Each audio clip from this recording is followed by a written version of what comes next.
Welcome back to shed more light on the current escalations in the Gaza Strip and the Israeli way to deal with the whole issue, with putting all the time obstacles on the way to peace. We are very much delighted to have with us via phone His Excellency Ambassador Gamal Bayoumy, former Assistant Foreign Minister. Thank you very much for being with us, sir. My pleasure. How are you? I'm fine, sir. Thank you. Well, with the latest developments, sir, it seems that this is going to be the last chance. And with the preparations on the ground from the Israeli side to assault Gaza, to have an attack, Rafah in Gaza, this is going to be, unfortunately, another step back. How do you see the whole situation? I mean, will Israel bow to some international pressure, or they are going to continue with their stubborn way to deal with the issue? Very complicated situation, and we have to be careful when talking or following to see what is going on, because nobody is declaring exactly what does he mean. There is always a hidden agenda, especially for the government of Israel, especially the head of the government, because he has a reason to continue this war for his personal benefit, because if he stops the war, he will be put in jail immediately for many crimes he is asked to be tried for. Yeah. The United States also is another story where they declare something and they act something else. Of course, they have to bow to the international pressure and even the American pressure in the American universities, who denies what is going on in Gaza and in Rafah.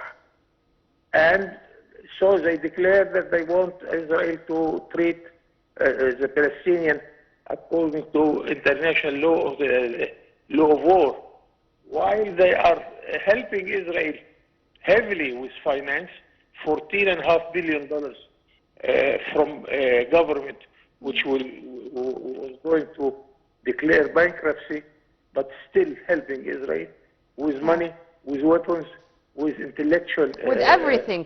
But sir, since you mentioned the universities in the United States, it's not only the United States, and this was going to be my coming question regarding what students all over the world are doing, whether in Europe, in France, in Germany, in Ireland, in Australia, in the United States. How do you see these demonstrations, and if they are going to play such a positive role in this regard?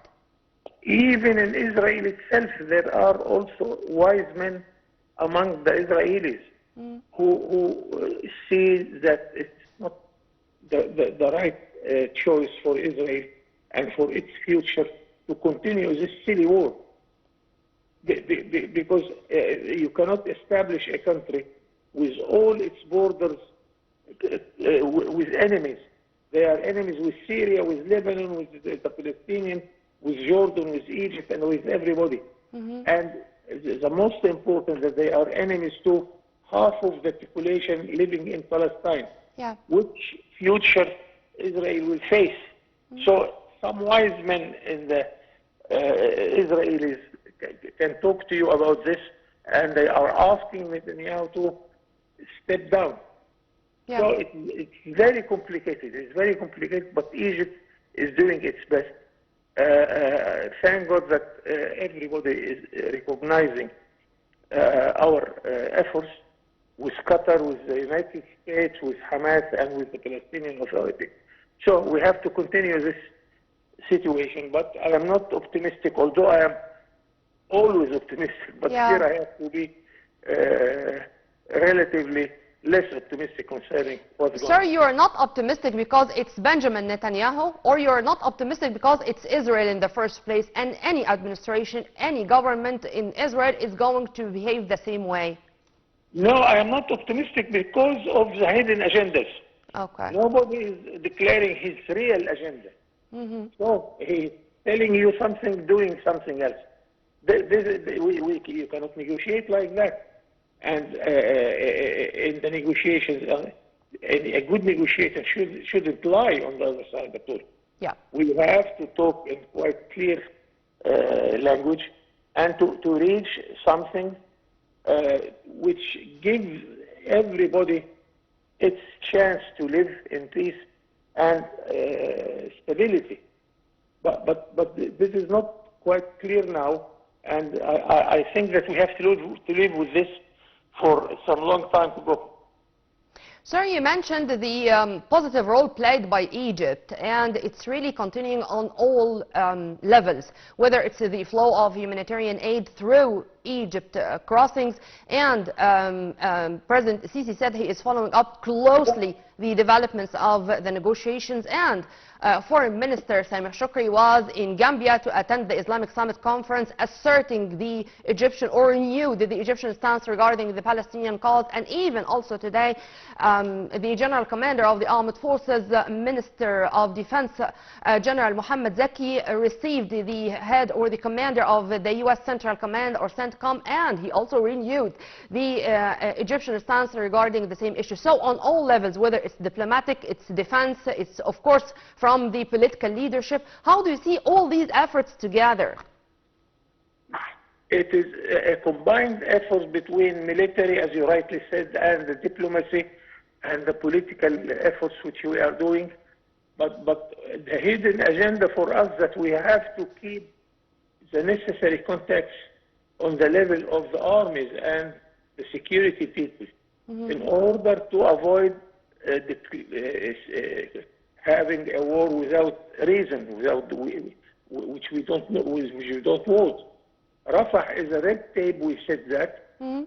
King Abdullah of Jordan said that enforcing the Palestinians to leave the country is another red tape, and so we are trying to bring all the parties in order to have a sort of agreement. First, the first priority is to stop killing. Second is to allow the desperately needed humanitarian aid, the water and whatever the Palestinians need to live, and to stop killing the children and the women. My goodness, this is not a war. Yeah. This is a bad and clear killing process. Yeah. We have to face this with all clear position, and we are not stopping any efforts here or there. Sameh Shoukry is in Gambia, as you have said. Our president is calling every counterpart in every possible country, receiving this in Egypt.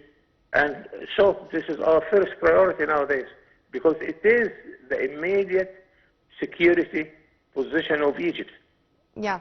In fact, our top diplomat had marathon diplomatic meetings even on the sidelines of the Islamic Conference Summit, which took place in the Gambian capital. As I said, he met with his Iranian counterpart, Amir Abdullahian, with Bangladesh counterpart, Hassan Mahmoud, with the Sudanese counterpart, with the head of the Libyan Presidential Council, with the Indonesian Foreign Minister. I mean, even when he is representing Egypt in an event on the sidelines, or the sidelines diplomacy also took much of his time there. This is another story of success we have to mention, although we didn't reach the end, but we are doing quite fine story in the United Nations, where 152 countries voted with the Palestinian question. Although the American veto is stopping any serious resolution to be taken. On the Islamic field, as you have seen, 1,500 million inhabitants are supporting the Palestinians. On the African Union, it is another story of success, where they consider Palestine and the PLO as a member. And Latin America, and all the voices of reason, Ambassador Bayoumy. We hope that the next days, inshallah, are going to bring us some good news. Your Excellency, Ambassador Gamal Bayoumy, thank you very much for your input, sir, and have a very good night.